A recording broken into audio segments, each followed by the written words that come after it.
Bah, il y a toujours un pour me défendre. Je vous jure que c'est vrai. Voici le dernier moment d'Anna Karina. Le 14 décembre 2019, dans un hôpital parisien, la muse éternelle de la nouvelle vague s'éteignait à 79 ans, refermant l'un des chapitres les plus audacieux du cinéma français. Venue de Copenhague avec presque rien, elle avait conquis Paris par un regard à la fois tendre et insolent, façonnant une image de femme libre dans les films de Jean-Luc Godard. Mais derrière l'icône se cachait une artiste qui avait dû se battre contre les étiquettes, les blessures intimes et la maladie. On ne naît pas femme, on le devient, aimait-elle citer, reprenant à son compte la formule de Simone de Beauvoir pour décrire son cheminement. Sa disparition, annoncée par son mari Denis Berry, bouleversa le monde du cinéma, laissant un vide que ni l'OTAN ni les hommages ne pourront combler. Anna Karina, de son vrai nom Anne-Carine Blorck-Bayard, voit le jour le 22 septembre 1940 à Frederiksberg, au Danemark, en pleine Seconde Guerre mondiale. Son père, capitaine de marine, quitte le foyer alors qu'elle est encore bébé, la laissant grandir dans un environnement instable auprès de sa mère et de ses grands-parents. L'enfance est marquée par des absences, des tensions et des blessures profondes qui forgent très tôt son désir d'indépendance. Adolescente, elle développe une passion pour la lecture, la musique et le cinéma, trouvant dans l'art un refuge et une échappatoire à la grisaille quotidienne. À 14 ans, elle quitte l'école, enchaînant de petits emplois et des séances de chant amateur. Mais c'est la capitale française qui l'attire comme un aimant. À 17 ans, sans parler un mot de français, elle prend la décision radicale de partir pour Paris, déterminée à devenir artiste. Ses premiers mois sont difficiles. Elle dort parfois dans des cafés ouverts la nuit, vit de peu et doit s'adapter à un monde inconnu. Le destin bascule lorsqu'un photographe la remarque dans un café de Saint-Germain-des-Prés. Elle commence à poser pour des magazines et attire l'attention de Coco Chanel, qui lui suggère le nom de scène Anna Karina, inspiré du roman Anna Karénine. Ce nouveau nom devient son passeport pour une identité artistique, marquant la naissance publique d'un personnage à la fois mystérieux et moderne. À peine installée dans le milieu de la mode, Anna est repérée par Jean-Luc Godard qui lui propose un rôle dans Le Petit Soldat. C'est le début d'une relation professionnelle et personnelle qui va bouleverser sa vie. Les plateaux de tournage deviennent son école et la caméra son miroir. La jeune femme de Copenhague s'impose en quelques mois comme l'un des visages les plus prometteurs du cinéma français, avec une présence qui attire autant par sa fragilité apparente que par une force intérieure insoupçonnée. Les années 1960 consacrent Anna Karina comme l'icône absolue de la nouvelle vague. Dès Une femme est une femme, en 1961, elle obtient l'Ours d'argent de la meilleure actrice au Festival de Berlin, confirmant son talent et sa singularité. Avec Jean-Luc Godard, elle tourne une série de films devenus mythiques. Vivre sa vie, Bande à part, Pierrot le Fou, Alphaville, chacun explorant de nouvelles formes narratives et visuelles. Sa présence à l'écran, mélange de candeur et de mélancolie, bouleverse le public et fascine la critique.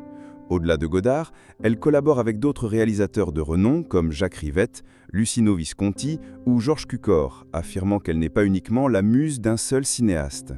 Elle diversifie ses rôles, passant de l'héroïne romantique à des personnages plus sombres, témoignant d'une capacité rare à se réinventer.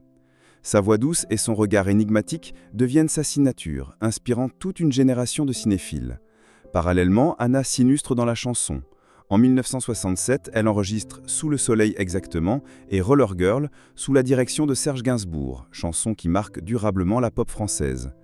Elle se présente sur scène, prouvant qu'elle est une artiste complète, capable de séduire par la parole comme par le chant. Sa vie médiatique est rythmée par ses apparitions en festival et sur les plateaux télévisés. Chaque sortie publique devient un événement, tant son style et son charisme captivent. Les magazines la consacrent comme l'une des femmes les plus élégantes et influentes de sa génération.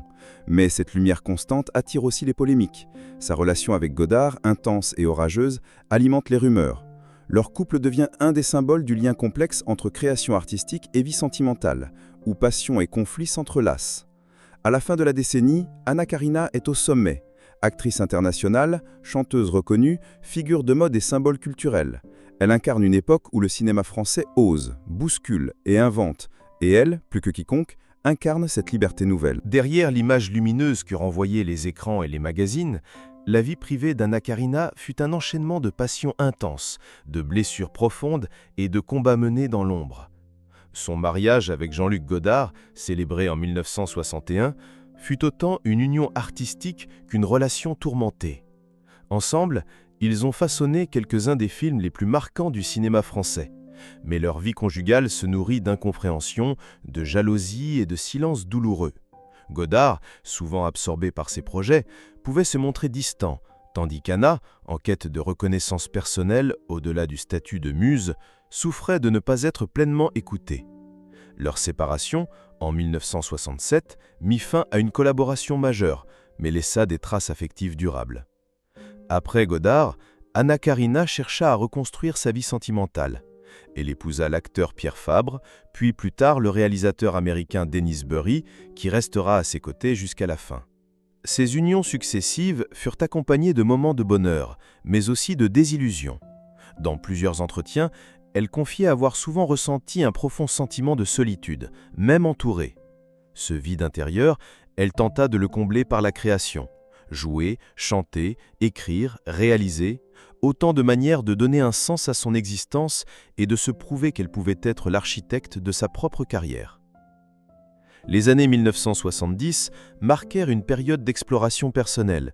Elle passe derrière la caméra avec Vivre ensemble, 1973, un film intimiste qui reflète certaines de ses propres expériences et qui sera présenté à la Semaine de la critique à Cannes. Malgré un accueil mitigé, ce projet confirme son désir d'indépendance artistique. Elle publie également des romans, démontrant qu'elle ne se limite pas à un seul langage créatif. Mais sa vie n'échappa pas aux zones d'ombre. Anna Karina dut affronter plusieurs épisodes de dépression, exacerbés par la pression médiatique et par la difficulté de trouver des rôles à la hauteur de ses attentes à mesure que les années passaient.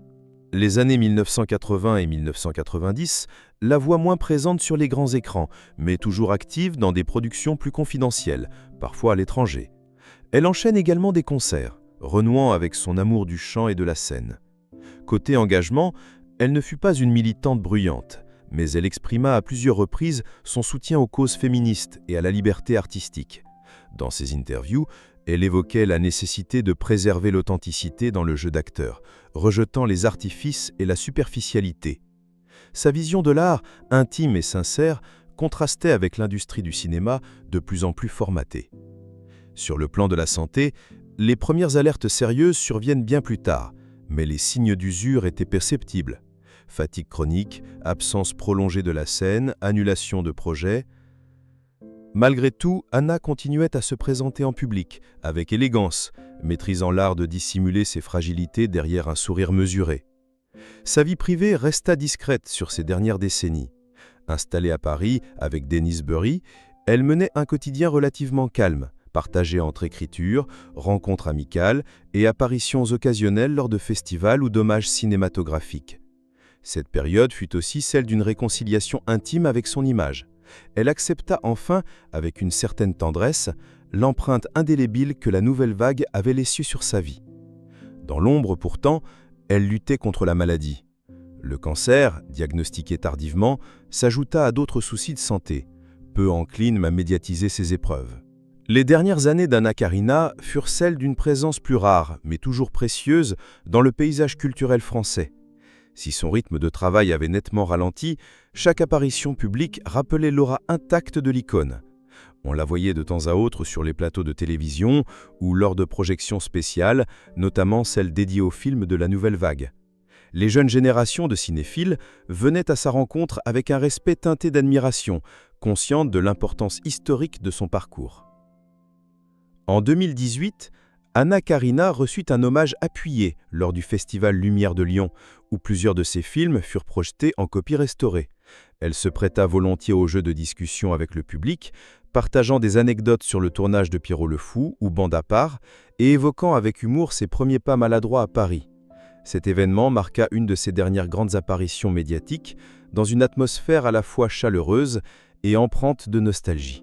À la même période, elle enregistra un album intitulé « Je suis une aventurière », qui montrait qu'elle n'avait rien perdu de sa sensibilité musicale. Bien que les ventes restassent confidentielles, cet opus fut salué pour sa sincérité et sa délicatesse, comme un cadeau offert à ses admirateurs les plus fidèles. Cependant, derrière les sourires et la voix posée, la santé d'Anna Karina déclinait. Les déplacements devenaient plus difficiles et ses apparitions publiques s'espaçaient. Ses proches remarquaient une fatigue plus marquée, mais elle continuait de dissimuler ses douleurs, fidèle à sa discrétion légendaire. Les interviews accordées à la presse se faisaient rares, et lorsqu'elles avaient lieu, elle préférait parler de cinéma et de littérature plutôt que de ses soucis personnels. Installée à Paris avec son mari Denis Berry, elle menait une vie relativement retirée, ponctuée de lectures, d'écriture et de promenades. Elle recevait encore quelques amis de longue date, parmi lesquels d'anciens collaborateurs et réalisateurs, mais refusait tout projet de grande envergure, consciente de ses limites physiques. À mesure que l'année 2019 avançait, les signes d'alerte se firent plus évidents. Hospitalisation discrète, report d'engagement, autant d'indices que quelque chose de grave se jouait. Pourtant, aucune annonce officielle ne fut faite et Anna Karina continua de préserver le mystère, refusant de transformer sa fin de vie en spectacle médiatique. Cette attitude, empreinte de dignité, reflétait la manière dont elle avait toujours voulu contrôler son image publique. Offrir au public l'artiste, mais garder pour elle la femme et ses combats. Ainsi, ces dernières années furent à l'image de toute son existence, marquées par l'élégance, la retenue et une fidélité absolue à ses propres valeurs, même face à l'inévitable. Le 14 décembre 2019, Paris se réveille dans la grisaille hivernale. Dans une chambre d'hôpital, à l'abri des regards, Anna Karina vit ses dernières heures. Depuis plusieurs semaines, son état s'était aggravé à la suite de complications post-opératoires sur un organisme déjà affaibli par la maladie. La décision avait été prise de la maintenir entourée, dans le confort le plus grand possible, loin de toute agitation médiatique. Les dernières 24 heures furent marquées par un silence feutré, interrompu seulement par le murmure des machines et les échanges discrets avec Denis Berry, son mari depuis plus de 30 ans. Assis près du lit, il lui tenait la main, lui parlant doucement, évoquant leurs souvenirs communs et les voyages qu'ils avaient faits. Anna, bien que très affaiblie, réagissait parfois d'un léger sourire ou d'un clignement des yeux. C'était une communication presque imperceptible, mais profondément intime. Dans l'après-midi, quelques proches autorisés purent venir lui dire adieu. Parmi eux, 1 ou 2 amis de longue date du cinéma qui respectèrent sa volonté de ne pas transformer ses adieux en adieux publics. Aucun photographe, aucun journaliste n'était présent. Anna Karina avait toujours tenu à ce que son image reste associée à son œuvre et à ses rôles, plutôt qu'à la vulnérabilité des derniers instants. Les médecins savaient que la fin approchait. En soirée, la respiration devint plus irrégulière. Denis Berry, toujours à ses côtés, posa doucement sa main sur son front. Il confiera plus tard que ces derniers instants furent paisibles, qu'elle sembla s'apaiser comme si elle se laissait emporter par un sommeil profond. Vers la fin, elle aurait murmuré quelques mots, presque indaudibles, que seul lui a entendus, mais qu'il choisit de garder pour lui, par respect pour leur intimité. La nouvelle de sa disparition fut transmise à l'aube, par un communiqué sobre rédigé par son mari. Il précisa qu'elle était décédée des suites d'une maladie, en insistant sur le fait que ces dernières années, elle avait continué à vivre et à créer avec passion, malgré ses problèmes de santé. Le ministère de la Culture publia un hommage officiel, saluant une actrice et chanteuse qui aura incarné la liberté, la modernité et la poésie du cinéma français. La réaction du monde artistique fut immédiate. Les réseaux sociaux se remplissaient de messages de réalisateurs, d'acteurs et de fans du monde entier. Jean-Luc Godard, fidèle à son caractère énigmatique, ne fit pas de déclaration publique, mais la presse rappela qu'elle avait été sa muse et son épouse, durant les années les plus fécondes de sa carrière. Dans les salles d'art et essai, des projections spontanées de Pirole Fou et de bandes à part furent organisées, transformant la tristesse en un hommage vibrant. Ainsi s'achevait la vie d'Anna Karina, dans la discrétion et la dignité. Fidèle tout au bout, à la manière dont elle avait choisi de se raconter au monde, par son art, ses silences et cette lumière singulière qui, même éteinte, continue de rayonner.